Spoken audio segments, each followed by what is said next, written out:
Oh, welcome back, guys, to the Rebel Minded podcast. I'm going to be honest, things have been shaky for the podcast, and I know why.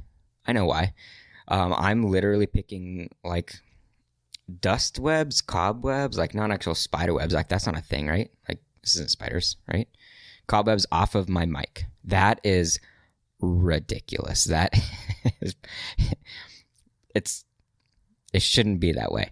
And, I think things get shaky like this when we put way too much pressure on ourselves to be something for anybody. And I think that's exactly what I've been doing. I think that my consistency has everything to do with me just not enjoying myself and thinking that I had to be some teacher or some guru. And even the discussions that I've had are going to change because I realize that I'm just not having the conversations that I want.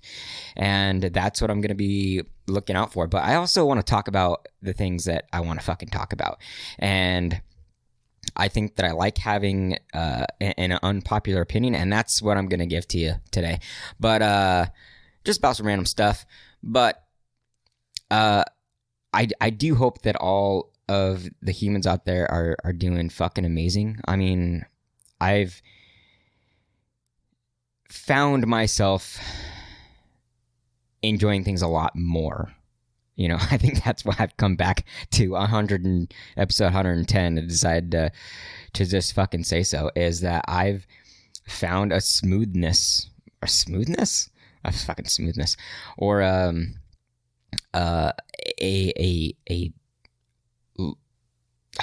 like a lighthearted contentment with myself, and it feels fucking great, and it is going into my work, and the podcast was lacking, and I'm going to make sure that doesn't happen from now on, because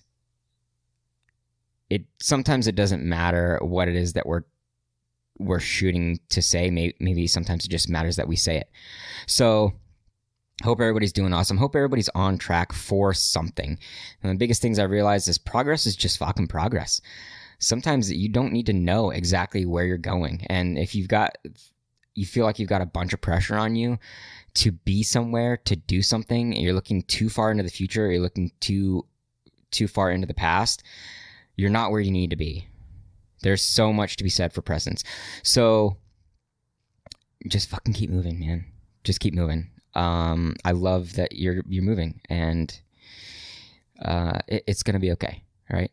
So let's get into this podcast. I'm going to talk about the recent events of the Liver King. So let's get into it. This is episode 110, the Liver King. Organs, ancestral tenets. Both of those are words, right? And steroids. I'm probably about to give a not so popular opinion. What I'm about to say is a combination of reflection and personal perspective. The Liver King, if you haven't heard of him, this guy that has these 9 ancestral tenets, basically raw organs, and now steroids. He's this iconic human, especially on Instagram, who's made millions of dollars. Honestly, even with the latest things that have happened, I admire the dude. I'm proud of the motherfucker, believe it or not. And while watching his apology video, I gave a smirk of gratitude. It's a little funny. His tone sounds a little superficial, but it's a formal apology speech. I get it. If you don't know who the Liver King is and what he stands for, just type his name into any search engine, and believe me, you're going to find the guy. But if you don't want to go down the rabbit hole, I'll give you the gist of who he is. He's a public figure, crazy as that fucking title is. But he is, and he's a public figure that condones a particular carnivore-based or meat-based head-to-tail diet and a lifestyle, which he calls the 9 tenets. His 9 tenets are, number 1, the first ancestral tenet is sleep. It's the time when body and brain detox, recover, rebuild, and restore. It's the core to good health regimen. Now, he is very on track here. Sleep is kind of the foundation of what it takes for us to be healthy. Without sleep, we kind of go insane. We lose our mind a little bit. But even with this first one, it's like he's he's very much on track. And I'm going to repeat I'm quoting a lot of what he says on his webpage. So feel free to go check that out to get a little bit more clarity on what I'm saying here. But I'm kind of just giving you the summarized versions of these things. So his second tenet is basically saying that the best diet is to eat as much of the animal as possible, primarily a nose-to-tail carnivore diet, avoid processed food and anything that puts harmful chemicals in the body. Looks like there's also some natural sugars like maple syrup and oils like avocado and olive oil. So the first ancestral tenet is sleep. The second one is eat. His third is move. And what he says is what you do with your body is just as important as what you put into it. By maintaining a healthy level of movement, one develops a healthy approach to consumption where instincts become far more identifiable and beneficial. Also good. The well-being that builds from balanced... The thing about this is like the well-being that builds from balanced movement trumps the need for consumption-based satisfaction such as food, painkillers, alcohol, and drugs. His fourth ancestral tenet is shield, because we need to avoid dangers like our early ancestors did. But instead of running from lions nowadays, we run from seed oils, excessive Wi-Fi, EMFs, and man-made poisons. I mean, he's right on track. More or less, it seems like he's saying that our environment is unnatural to us, which it definitely is. He's definitely on track here. His fifth ancestral tenet is connect. He says, our early ancestors were in constant contact with the earth 24/7, 365. So not only are we in bad environments, we're disconnected from the healthy ones. He says the earth has a slightly negative charge which provides a grounding force for our electrophysiology. With the advent of rubber shoes, cars, houses, and elevated beds, we no longer come into contact with this grounding force. He's actually spot on. I recommend looking up readings on things like earth connection and body connections to Mother Nature to understand what he's saying, but he is on track with this one too. His sixth ancestral tenet, God, he's got a lot of them. Comfort is not good for the organism. This is why the sixth ancestral tenet is get cold, quote unquote, get cold. Our early ancestors were regularly subjected to cold. We have brown adipose tissue, which is metabolically active for the thermal regulation. We have 60,000 miles of blood vessels within us that are aligned with smooth muscles that constrict or dilate based on our perception of temperature. This process of vasoconstriction and vasodilation is like exercise for your blood vessels. We're purpose-built for the cold. Also, this is also very true. Our bodies were meant to adapt to our conditions, cold and heat. That's why there's so much going on with cold and hot therapies right now, saunas and cold plunges, stuff like that. Our bodies are missing the link of this resilience. We're in tempered, consistent temperatures way too much. Our body has nothing to stress against. And believe it or not, it's potential for big sensitivities like sickness, disease, and mental fog when our bodies aren't dealing with this stuff constantly. Okay, so his seventh ancestral tenet is the sun for the natural production of vitamin D. This prevents tooth decay, increases immunity, and improves overall health. I didn't know about the tooth decay one. That one's pretty interesting.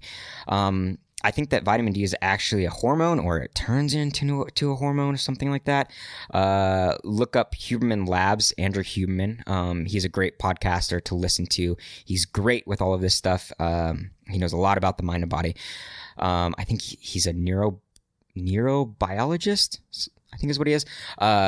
Anyways, but there's this transdermal effect of the sun that gives us vitamin D, or this hormone that is super beneficial for us, which has a lot to do with our immunity and could have been super beneficial when it came to COVID-19. But most of us are deficient of this because we're almost always covered up, especially in the winter. And depending on where you live, you could be very much all over the place with that, not getting any sunshine that you need.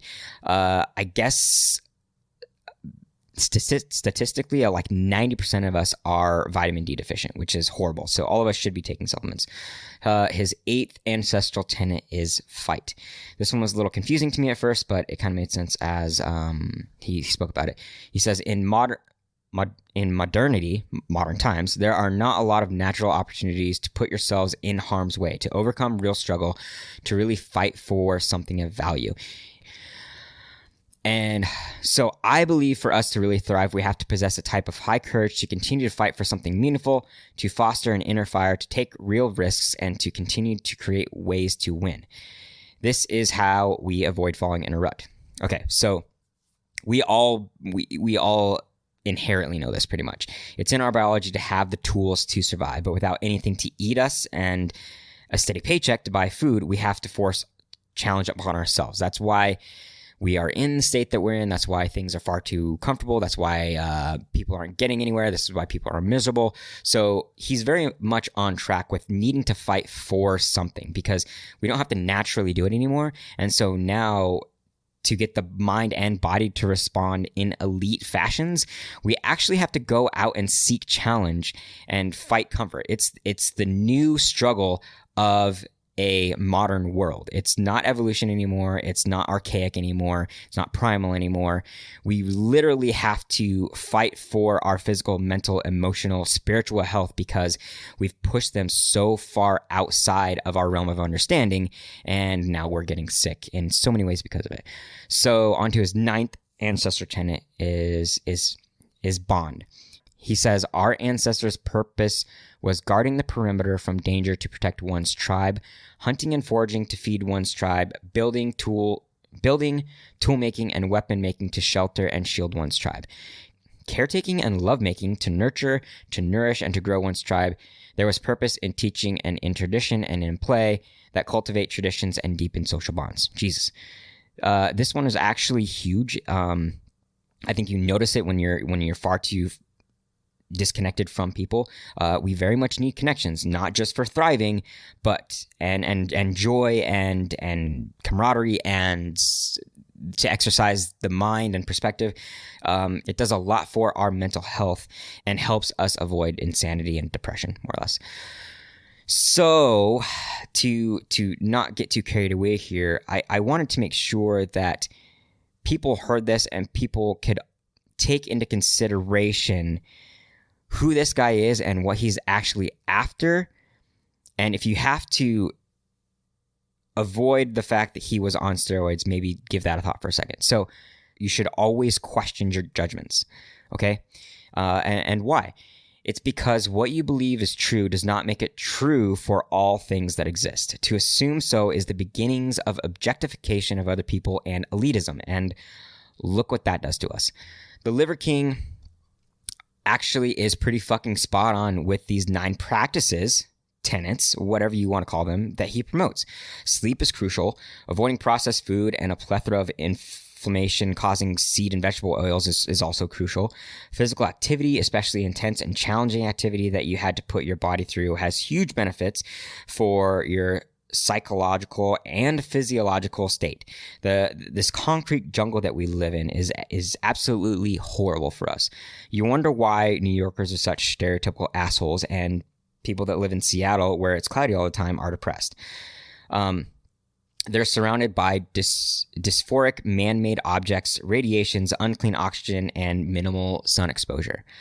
So you get the idea, right? And that's just covering his first few.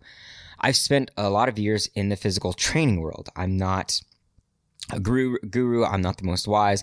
The truth is, though, that once you truly understand what your body needs at its most basic levels, your body and mind will become a fucking machine with the correct doses of what really works. If you want to be pissed off at the lies of this guy, I get it. But he's not peddling bad health. He's promoting hugely beneficial practices. So what is it that angers us? The fact that he lied? Yeah, okay, he lied. People don't like being misled. Steroids in the form of synthetic PEDs, hormones, testosterone, it's dangerous. It's beyond my understanding. But there has to be... There's a lot to be said for things that we don't necessarily understand and maybe just have some sort of stigma against them. Adding anything to the body that we weren't evolved to have in us is potentially dangerous. Yes, that comes in many forms, not just steroids. But what about the donuts that you're shoving in your fucking face?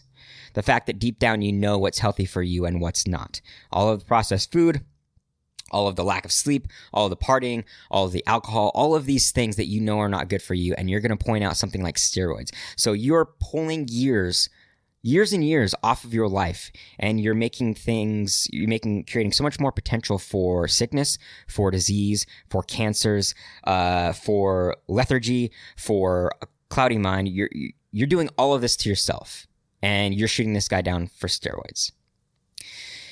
And so you'll sit back and say, oh, okay, none of this stuff is as bad as steroids. Is it not? Is it not? Do you realize what processed food does to you? What processed fats do to you? Insulin spiking amounts of sugar, inflammation, mental cloudiness, fatigue, disease, cancer, poor attitude. If you don't believe me, fine. Look up any connection between processed food and what I just told you. You'll find gobs of information of how bad these things are for all of us. So doesn't that make you a bit of a hypocrite? I get that this man lied. I get that it looks like you were taken advantage of, but are you actually a follower of his? I'm not. Have you been following his advice? Because if you were, you probably found huge benefits to your health. You may not get his physique because he's not natural, but you're a hell of a lot better off than shoving carbs in your face. Here's the point. I don't follow the Liver King. I don't need to. He's an icon. I think he's hilarious because he's so extreme, but not because he has an extreme belief. I have my own belief about diet, but that doesn't make it the right one. It's just different. People love to hate anything extreme. And I get it. I'm cautious of anything too far left or right of the pendulum swing. But let me tell you where this is actually coming from. Your desire to hate and mock and disown this person comes from your own inability. It comes from your lack of belief in yourself and putting yourself into the world, condoning your own practices for the fear of people talking about you the way you're talking about him. For most, the understanding of steroids is minimal. We oppose and try to destroy anything we don't understand.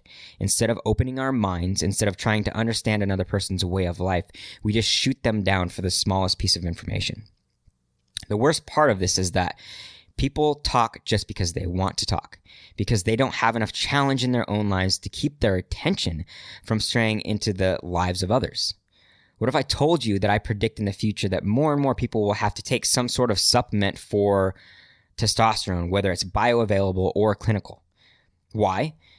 Because the world is on a path of destruction for the body and mind. Of all of the tenets that the Liver King promotes, almost all are ignored by the majority of Americans. This guy has a very good intention with his mission. He just decided to amplify the image of what's possible. I promise you, if more people followed his practices and the practices of so many other health advocates, we would all be far healthier, most influential, more impactful in our own lives and the lives of others, and we'd be able to have far more love and compassion for others. We'd have far more understanding of the extremes and far more understanding and respect for people that decide to challenge themselves and put themselves out there on the edge in front of the world to see with all of the criticism, all of the hate. In no way am I mad at this guy. I don't give a fuck if he's on roids. Did he lie to his people? Did he make fucking millions off of his image? Hell yes. The guy is an iconic genius, and he's a bit of a businessman. I mean, look at his website. Well done. But he didn't make money off me. And if he did, his products or the products he promotes are still far healthier and more beneficial to the body than the pizza we eat every other week. So many people are mad that they might have been conned. But whose fault is that, really? Isn't it yours? Isn't it your ignorance? Isn't it your inability to look into yourself? Isn't it yours for thinking that people can possibly be gods? Isn't it yours for not taking responsibility for your own actions and believing in some purity? Look at this from a different point of view. The Liver King, like so many others, is trying to help people to become biologically healthy. Something the world is in dire need of. And the world is so fucked up already with bad choices, including diet and physical practice. We did it to ourselves. We did it when we decided to allow impulse to make our decisions instead of rationality. We did it when we decided that convenient food choices were okay, even though we knew it was bad for us. We did it when we decided to be sucked in by haste of life and make poor choices. We did it when we decided to force responsibility on everyone else outside of ourselves. The Liver King made a choice, but he'll be fine. And next week, you'll still be talking about how fucked up he was when he's already apologized and moved on with his life. I don't hate this guy. I respect and admire him, actually. Why? Because he decided to live his life with challenge. He decided to live his life for something. He decided to put himself in a vulnerable spot where the world can unfairly judge him. He decided to focus on creating a legacy while you're still wondering what to do with your life. Instead of feeling cheated by someone you don't actually care about, start asking yourself if you do it because you fear facing yourself every day, and ignore it. Question everything. This is your host, Zach. Out. Hey guys, I hope that all things we've brought here, including the people, have helped you change the way that you see the world. And if it has, then it would help us so much if you leave a rating and a comment on iTunes, or give any feedback wherever you listen to the RMP. Thank you for listening in, and don't forget to follow and subscribe. Question everything, my friends.